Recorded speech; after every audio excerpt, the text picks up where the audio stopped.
This channel does not promote any violent, harmful, or illegal activities. All content provided by this channel is meant for an educational purpose only. এদিকে প্রবল চাপের মুখে সন্দীপ ঘোষকে show cause রাজ্য medical কাউন্সিলের। সন্দীপের বিরুদ্ধে ওঠা অভিযোগের 3 দিনের মধ্যে জবাব তলব। ব্যাখ্যা সন্তোষজনক না হলে রেজিস্ট্রেশন বাতিল হতে পারে সন্দীপের। অভিক দে, বিরূপাক্ষ বিশ্বাসকেও সাসপেন্ড করলো রাজ্য মেডিকেল কাউন্সিল। রাজ্য মেডিকেল কাউন্সিলের গুরুত্বপূর্ণ পদে ছিলেন অভিক দে। রাজ্য মেডিকেল কাউন্সিলের এথিক্স কমিটির সদস্য ছিলেন Birupaksha Biswas. Fair and bright night and day cream, ত্বক থাকবে ব্রাইট সারাদিন, পলিউশন ফ্রি, ঠিক যেন রাতের ফোঁটা সাদা ফুল। সারাদিন happy bright skin. Medinipur medical কলেজের হাউস স্টাফ মুস্তাফিজুরকেও সাসপেন্ড করেছে রাজ্য মেডিকেল কাউন্সিল। এই পুরো কাউন্সিলটাই তো বেসিক্যালি একটা মানে বিরাট বড় ঘোটালা করে, জালিয়াতি করে, ভোটে কারচুপি জালিয়াতি করে এই কাউন্সিলটা ফর্ম হয়েছে। এবং এই কাউন্সিলটাই কিন্তু এই যে এই মেডিকেল মাফিয়ারা আছে, ঠিক আছে, তাদের কিন্তু কেন্দ্রস্থল। এবং তাদের সবার উপরে বসে আছে কাউন্সিলের প্রেসিডেন্ট ডক্টর সুদীপ্ত রায় এবং ভাইস প্রেসিডেন্ট ডক্টর সুশান্ত রায়।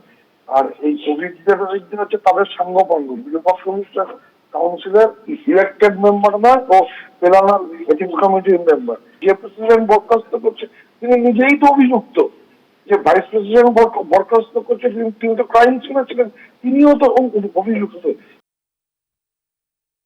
প্রবল আন্দোলন, প্রবল অভূতপূর্ব জনজাগরণ হচ্ছে যে এখন কয়েকজন ভাবছে যে এইসব আইবাস করে বোধহয় হচ্ছে যে তারা পার পেয়ে যাবেন।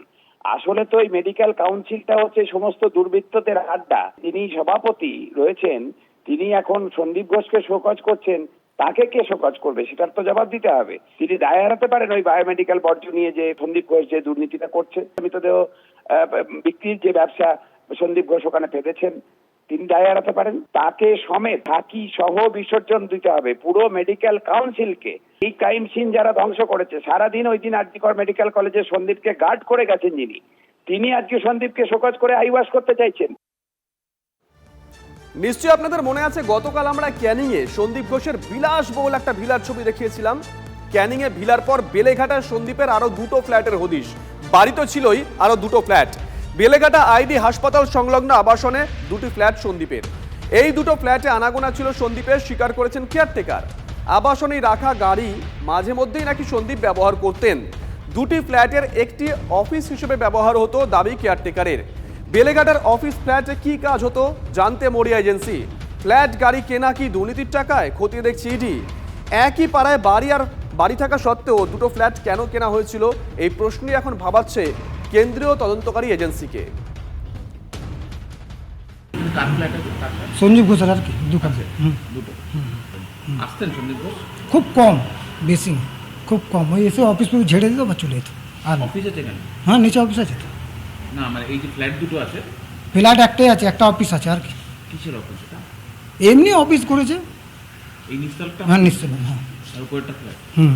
ফ্যামিলির লোকজন আসতেন না, গাড়ি আছে, গাড়িটা কার? এই গাড়িটা সঞ্জীব ঘোষ স্যারে। সন্দীপ ঘোষ। এই গাড়িটা কতদিন ধরে থাকতো? এই গাড়িটা হয়ে 4-5 মাস হয়ে গেছে। 4-5 মাস? 4-5 মাস 3 মাস এমনি হবে। কে চালাতেন গাড়িটা? সেন্টার থেকে লোক আসতো।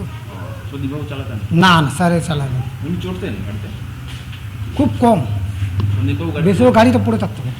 ওইটা আসা পড়ে, এখানে আর থাকে না ওনারা। ওনার পুরো ফ্যামিলি 8 বছর থেকে ওখানে চলে গেছে, এখানে ওদের কোনো সম্পর্ক নেই। সকালবেলায় আসতো যেত, ওই যে দেখতাম। কতদিন আগে যাতায়াত ছিল? সেটা ওই এতে ক মাস আগে হলো। আচ্ছা, বাইরের কেউ আসতেন? কোনো ডাক্তার লেখা গাড়ি বা এই ধরনের কিছু আসতো? না, সেটা দেখিনি। কাদের যাতায়াত ছিল মোটামুটি? ওই আছে, আসবে। সন্দীপ ঘোষ থাকতো মানে উনি যাতায়াত করতো, পরিবার কি এখানেই থাকতো? সেটা জানি না ওটা। আপনি কাদের দেখতেন, মানে কোন সময় আসতো যেত বা রোজ আসতো? ওই সকালবেলা যেত, সেটা দেখতাম। ওই যে কালো গাড়িটা রয়েছে ওটা কি সন্দীপ ঘোষের? হ্যাঁ, ওই গাড়িতেই যাতায়াত করতো? হ্যাঁ। গাড়িটাকে নিজে চালাতো? না, ড্রাইভার ছিল না। 2 সন্দীপ ঘোষের ক্যানিংয়ে বিলাসবহুল ভিলার পর এবার বেলেঘাটাতে আরও দুটি ফ্ল্যাটের হদিশ পেল তদন্তকারীরা। বেলেঘাটা সিআইটি রোড, অর্থাৎ যে রাস্তাটি বেলেঘাটা আইডি হাসপাতালের দিকে যাচ্ছে, সেই আইডি হাসপাতাল যাওয়ার পথে একটি আবাসন এবং সেই বহুতল আবাসনেই দুটি ফ্ল্যাট পাওয়া গিয়েছে সন্দীপ ঘোষের, এবং ফ্ল্যাট নয়, একটি দামি গাড়িও রয়েছে এই আবাসনের গ্যারাজে। আমি ঠিক সেই আবাসনের সামনেই রয়েছে, আমার সহকর্মী রজতকে বলবো ছবিটা দেখানোর জন্য, যে এই যে চারতলা আবাসন, সেই চারতলা আবাসনের দুটি জায়গায় দুটি ফ্ল্যাট রয়েছে সন্দীপ ঘোষের। এটি একটি ফ্ল্যাট সন্দীপ ঘোষের, এবং এই আবাসনের 3 তলায় আরও একটি ফ্ল্যাট রয়েছে, যেটিও বর্তমানে তালাবন্ধ, যেখানে তার বালাজি নিবাস থেকে শুরু করে ক্যানিংয়ের এই বিলাসবহুল ভেলা, প্রত্যেকটি জায়গাতেই সন্দীপ ঘোষের নাম উল্লেখ করা রয়েছে, তার স্ত্রীর নামও রয়েছে। এই আবাসনের ক্ষেত্রে এই ফ্ল্যাটে সন্দীপ ঘোষের নাম পরিচয় কেন উল্লেখ নেই?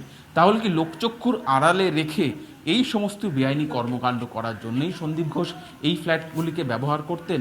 এই আবাসনের 3 তলা যে ফ্ল্যাট, সেখানেও সন্দীপ ঘোষ স্থায়ীভাবে থাকেন না, মাঝে মধ্যে তাকে আসতে দেখা যেত। তাহলে এমন কি বেআইনি কাজ হতো যেটা তিনি সামনে আনতে চাইছেন না, যেখানে কোথাও কোনো নাম পরিচয় লেখা নেই যে এটি সন্দীপ ঘোষের ফ্ল্যাট? তাহলে এমন কি লুকানো ছিল যে কারণে সন্দীপ ঘোষ এই দুটি ফ্ল্যাটকে গোপনে রাখার চেষ্টা করছিলেন? তদন্তকারীদের ভাবাচ্ছে একই সঙ্গে একই পাড়ায় এই যে দুটি ফ্ল্যাট এবং এই দামি গাড়ি, এইগুলি কোন টাকায় কেনা, এইগুলির সঙ্গে কি এই ফ্ল্যাট এবং গাড়ি কেনার সঙ্গে কি দুর্নীতির যোগ রয়েছে, সেটাও তদন্তকারীদের আতশকাচের নিচে রয়েছে। ক্যামেরা রজত শিকদারের সঙ্গে সুজয় পাল, TV9 বাংলা, কলকাতা।